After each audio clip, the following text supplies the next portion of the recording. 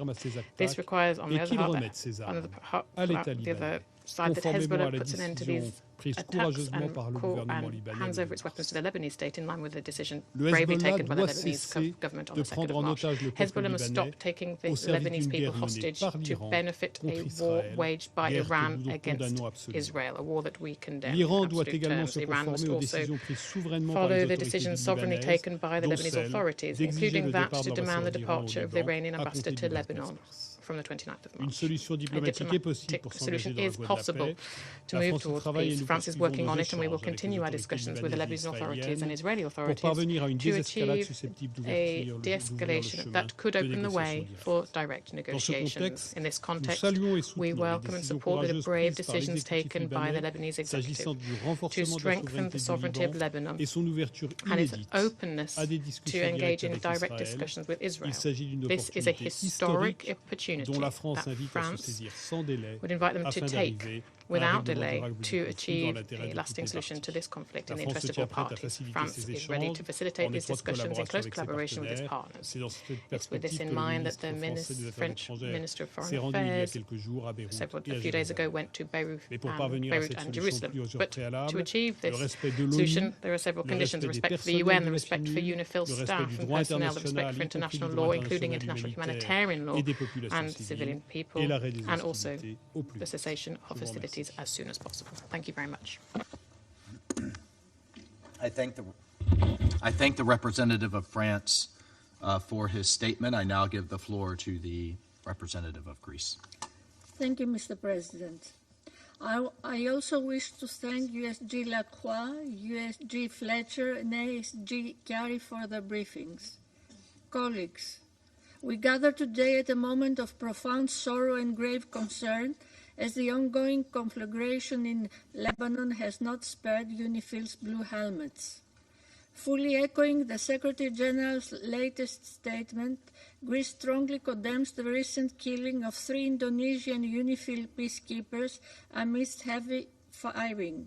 We express our condolences to the families of the fallen peacekeepers and to our Indonesian colleagues. The incident is tragically added to a series of violent attacks against UN personnel, including the injuring of Ghanaian blue helmets earlier this month and a Polish one a couple of days ago. Attacks against UN personnel are unacceptable. They constitute grave violations of international humanitarian law and of UN Security Council Resolution 1701 and must immediately stop. The safety and security of peacekeepers is non-negotiable. We call for a thorough investigation and accountability for this incident. Mr. President, Lebanon continues to pay the price of a conflict it neither chose nor can afford. We strongly condemn once again Hezbollah's attacks in support of the Iranian regime against Israel, which triggered a dangerous round of regional escalation. These attacks severely undermine the Lebanese government's efforts to restore its exclusive control over arms across the country. Restoring the state monopoly over arms throughout the country is an essential prerequisite for sustainable peace and security for Lebanon, Israel, and the region. In this regard, we commend the historic and courageous decision of the Lebanese Council of Ministers to ban Hezbollah's military activities.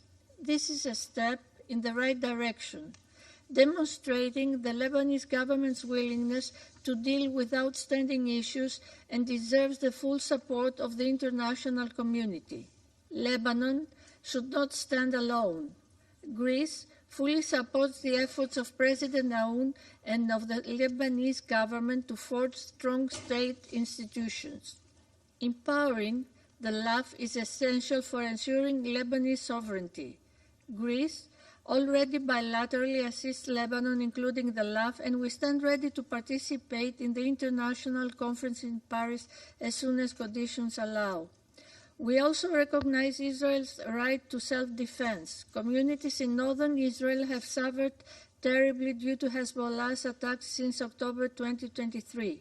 However, any further escalation must be avoided.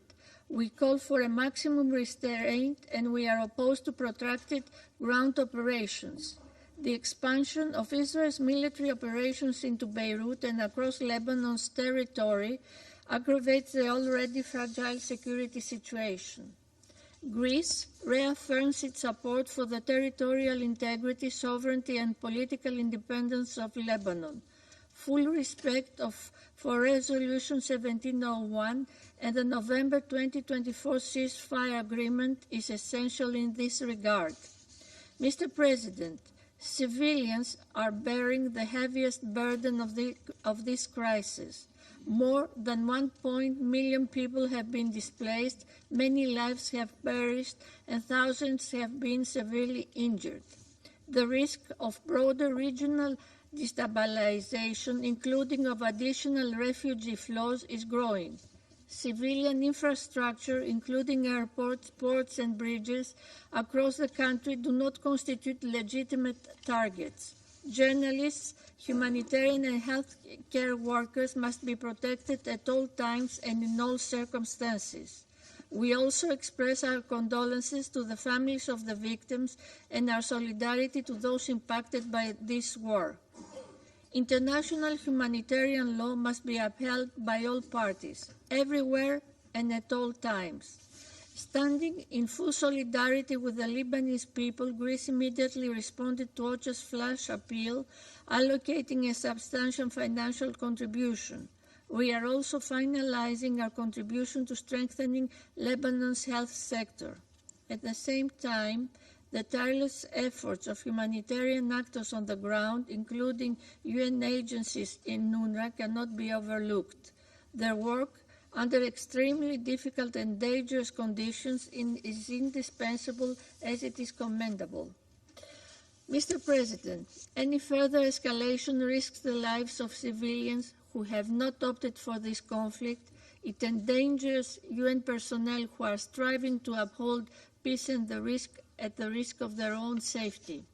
And it severely undermines Lebanon's sovereignty, territorial integrity, and political independence, which we strive to preserve.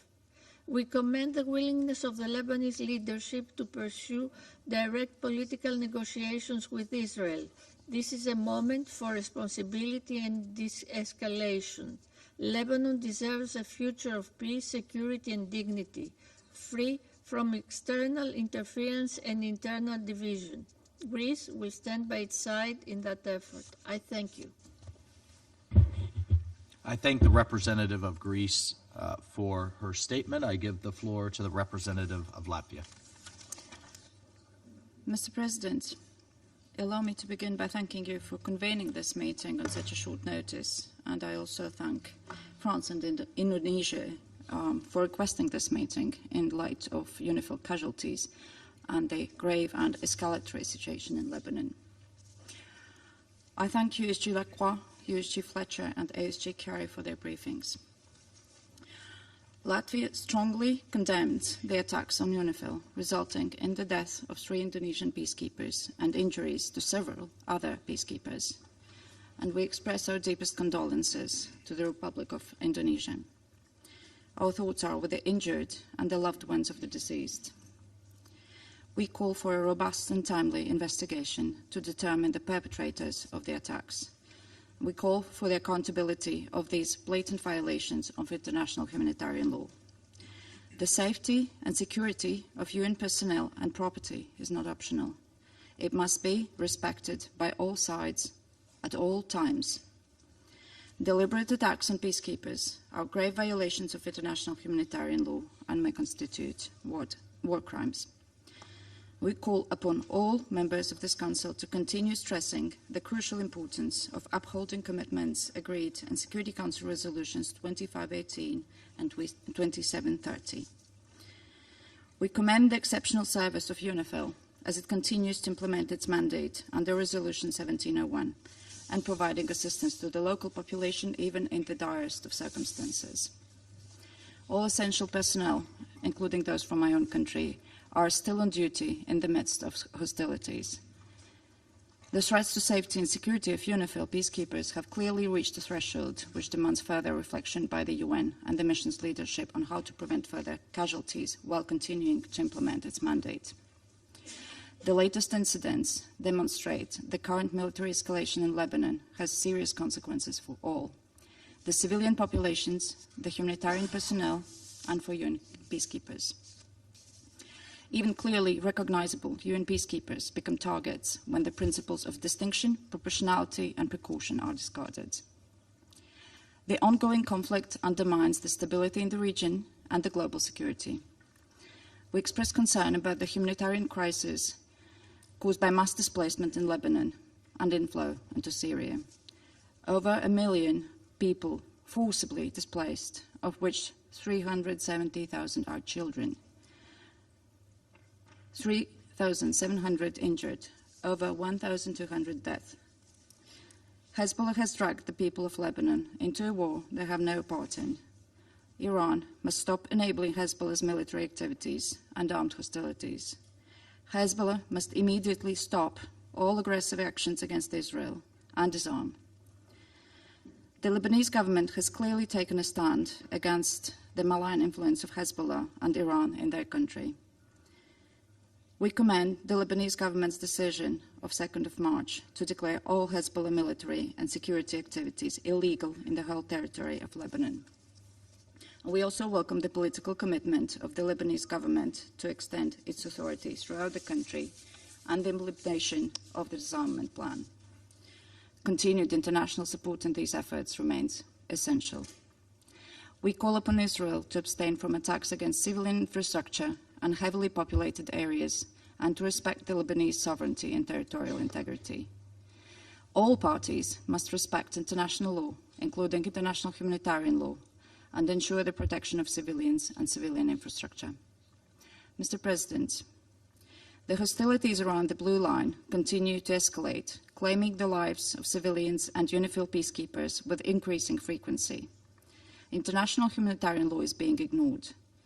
We call on all parties to the conflict to fully respect the Security Council Resolution 1701, de-escalate and work towards peace. For generations, the Lebanese people have suffered from armed conflict. Lebanon, yet again, finds itself on the brink. And we continue to stand by Lebanon and its people. I thank you. I thank the representative of Latvia for her statement. I give the floor to the representative of Pakistan. Thank you, Mr. President. I thank USG Lacroix, USG Fletcher, and ASG Khalid Kyari for the briefings that shed light on various dimensions of this situation. Pakistan condemns in the strongest possible terms the killing of 3 Indonesian peacekeepers serving under the United Nations Interim Force in Lebanon in separate attacks. This tragic and deeply disturbing incident strikes at the very heart of international law, UN peacekeeping, and the international community's collective commitment to the maintenance of international peace and security. But we know that these are not isolated incidents, but part of a disturbing pattern of attacks on UNIFIL. As USG Lacroix also noted, UNIFIL has been subjected to a persistent aggressive behavior and restrictions on freedom of oppression. The Council must not allow such violence against peacekeepers to become normalized. These missions are mandated by the Security Council, and their protection is the Council's foremost responsibility. As one of the largest troop contributing countries, Pakistan, having lost 182 peacekeepers in the line of duty, we share this profound sense of loss. We stand in full solidarity with the government and people of Indonesia, as well as with the families of the fallen peacekeepers, whose sacrifice reflects the immense risks undertaken in service of international peace and security. And we wish full and speedy recovery to the injured peacekeepers.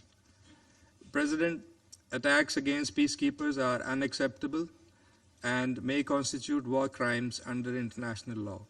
UN personnel are impartial agents of peace.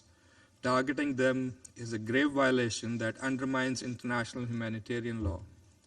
The failure to ensure the safety of UN personnel undermines the credibility of this Council of Peacekeeping international law and the collective commitment of the international community to maintain peace and protect civilians. In this regard, accountability is essential, and those responsible must be brought to justice. Pakistan calls for a prompt, thorough, transparent, and impartial investigation to establish the facts. The safety and security of peacekeepers and UN premises must be fully ensured at all times in full accordance with international law.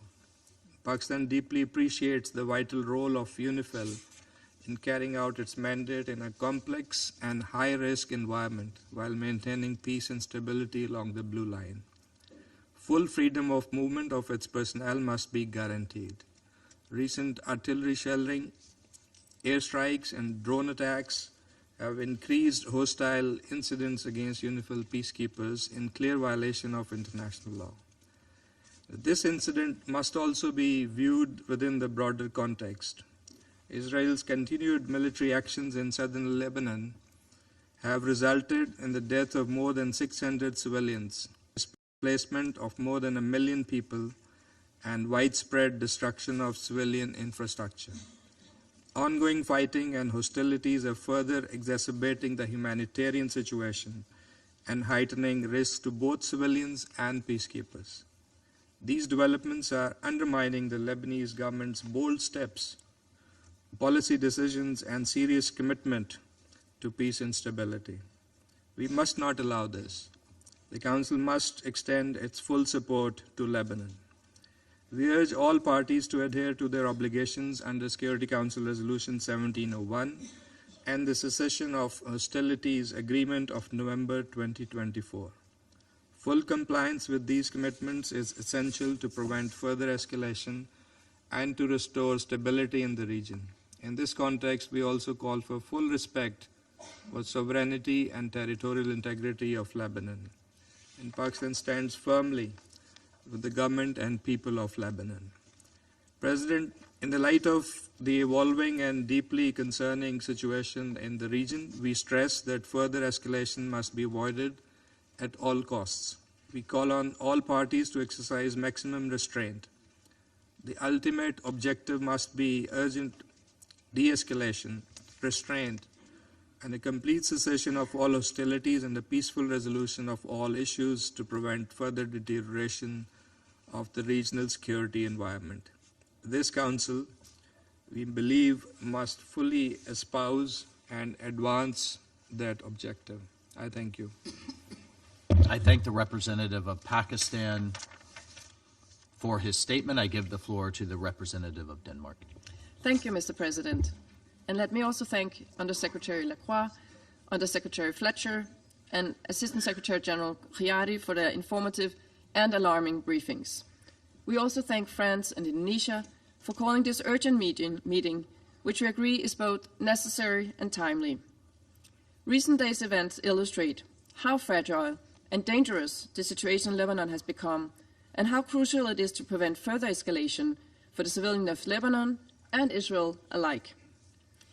Mr. President, we condemn in the strongest possible terms the attacks on UNIFIL, which in the past 2 days have caused the deaths of 3 peacekeepers and the serious injuries of others. We look forward to the results of UNIFIL's full and thorough investigation into these incidents. Peacekeepers are clearly protected under international humanitarian law, and any deliberate targeting against peacekeepers is unacceptable. Denmark extends its deepest condolences to the families of those killed, as well as to the government and people of Indonesia. We wish a speedy recovery for those injured. The brave women and men of UNIFIL serve under the UN flag in the pursuit of peace. They are the embodiment of multilateral solidarity and cooperation in action, and these incidents represent a direct attack on these principles. We commend UNIFIL for its continuous work despite the extremely challenging circumstances, and stress our unwavering support for the mission. Mr. President, as we've said before, we strongly condemn Hezbollah's continued attacks against Israel, which has dragged Lebanon into yet another unwanted war and must stop immediately. Denmark is concerned about the significant humanitarian and civilian consequences of Israel's military operations in Lebanon and underlines that all military actions must be conducted with full respect for international humanitarian law, including the principles of proportionality, distinction, and precaution. The protection of civilians must be ensured, and unimpeded passage of humanitarian relief must be facilitated. Recent statements by, for instance, the Israeli finance minister about the intention to move the Lebanese-Israeli border to the Litani River are deeply concerning. This area makes up 1/10 of Lebanon's territory, is home to hundreds of thousands of Lebanese, and includes cities with a rich and diverse cultural heritage. We strongly urge Israel to refrain from any large-scale ground invasion or long-term occupation of Lebanese territory that risk escalating the hostilities beyond control. This includes withdrawing its forces from occupied areas in Lebanon in line with the November 2024 cessation of hostilities agreement. Denmark calls for respect for Lebanon's sovereignty, territorial integrity, and independence in line with resolutions 1701 and 1559. Hezbollah must cease all attacks on Israel and respects the Lebanese state's exclusive authority over all arms and military activity. The Lebanese government has taken unprecedented steps in its efforts to disarm Hezbollah. We fully support the government's efforts in this regard. Mr. President, with reports of 1.1 million displaced in Lebanon, including over 350,000 children, and more than 1,200 killed, including many civilians, the humanitarian situation is quickly reaching unmanageable levels. The majority of the displaced lack formal shelter, protection, food and medical services.